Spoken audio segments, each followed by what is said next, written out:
So the Pack winning a whole bunch of one-score games, including, one of those games was the Monday night game against Detroit, 23-22, where the refs kept calling illegal hands to the neck. And is looking less impressive, even just in isolation, if you consider that a legitimate victory. Yeah. It's looking less and less impressive as the weeks go by, as Dwayne Haskins beats the Lions. Matt Moore's Chiefs gave him a game. Mm-hmm. There's some warning signs in there, maybe. Yeah.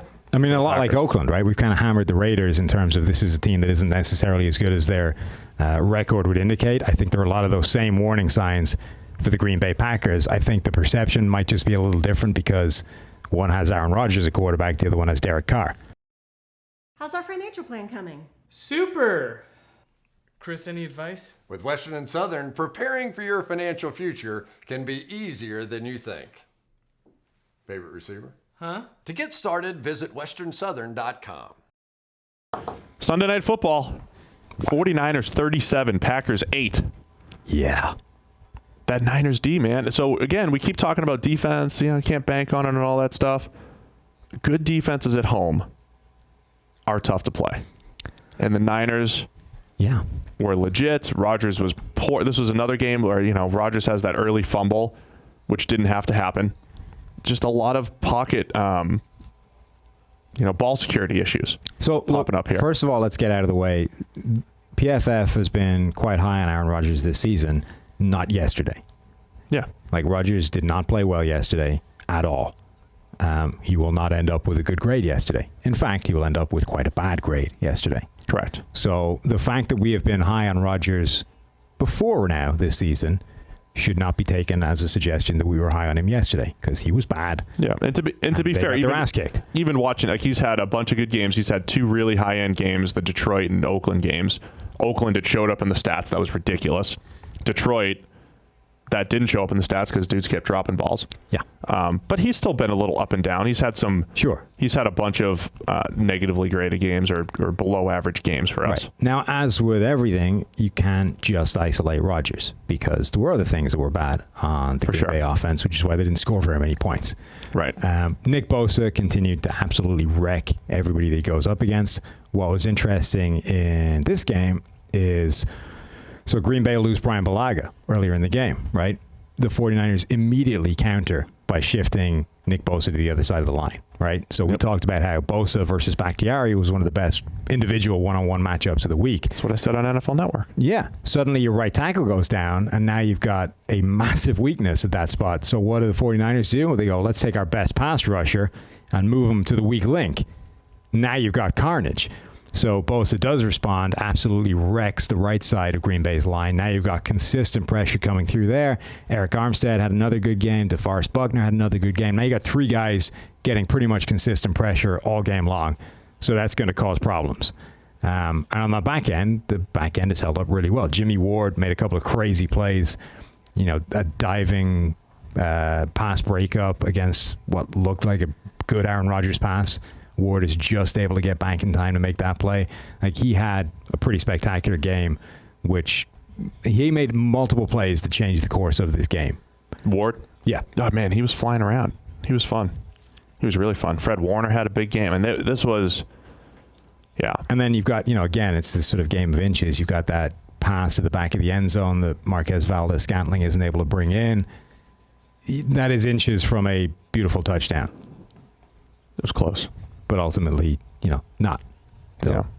There was a few plays like that in this game where any sign of life Green Bay had were just a few inches the wrong side, right? Whether it was the Valdes-Scantling play in the back of the end zone, whether it's Jimmy Ward getting across and breaking up passes that would have been significant chunk plays. DJ Jones making not incredible, but a really nice 4th down stop. How insane is it, by the way, they've got 18 3-techs. They're all A contributing. bunch of first-round picks. And yes. DJ Jones is the guy that's getting playing time and making plays. He's legit. He could stop the run. He was always a good run stopper at Ole Miss. I like him. 6th-round pick. Yeah.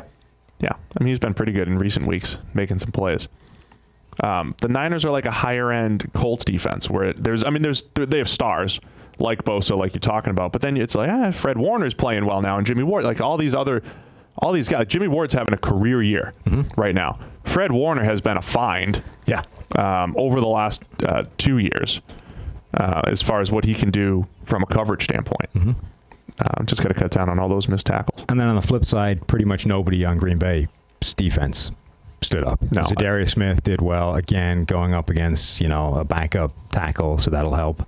Nobody else really. And then, so you've got the fact that you're getting outclassed basically across the board. Then you have Kyle Shanahan dialing up essentially uncoverable plays. Yeah. Like the sort of fake to the left with Kittle and then cut back across. You can't cover that. That's genuinely not possible to stop.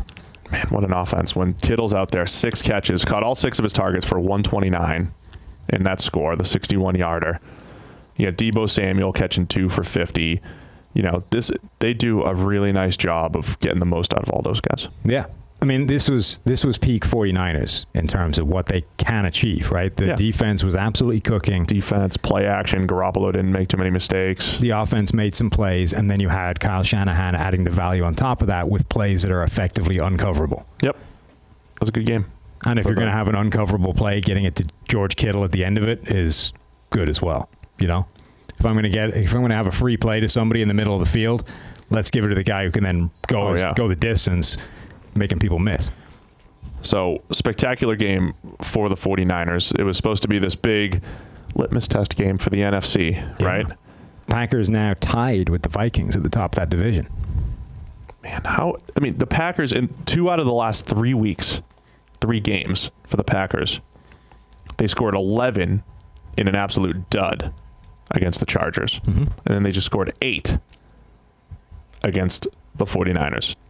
Like, when you have Aaron Rodgers is still extremely talented. As much as he has, stopped taking easy play, like he's had his deficiencies over the last couple of years compared to where he was. But they have 3 games this year where they scored 10 and 1 in week 1, scored 11 against the Chargers, and scored 8 against the Niners yesterday. Yeah. Concerning, or you just think, they'll figure it out? I mean, I think ultimately this team probably isn't as good as they've looked for most of the season record-wise. Even again, just basic, extremely crude terms. If you look at points for and against, like they have a significantly worse points differential than the Vikings, who were a game behind them, are now tied. Right. Well, especially now after last night's beatdown. Sure, but even before that, it was the Vikings looked healthier. They've scored more and conceded less. So the Pack went in a whole bunch of one-score games, including, one of those games was the Monday night game against Detroit, 23-22, where the refs kept calling illegal hands to the neck. And is looking less impressive, even just in isolation, if you consider that a legitimate victory. It's looking less and less impressive as the weeks go by, as Dwayne Haskins beats the Lions. Matt Moore's Chiefs gave him a game. And there's some warning signs in there, maybe. Yeah. A lot like Oakland, right? We've kind of hammered the Raiders in terms of this is a team that isn't necessarily as good as their record would indicate. I think there are a lot of those same warning signs for the Green Bay Packers. I think the perception might just be a little different because one has Aaron Rodgers at quarterback, the other one has Derek Carr. That's fair. But it's honestly, it's a very similar story at this point that this team might not be anywhere near as good as it looked. You want to get rid of me and get back to more great PFF YouTube content? All you have to do is push that button right there and subscribe. Thanks for watching.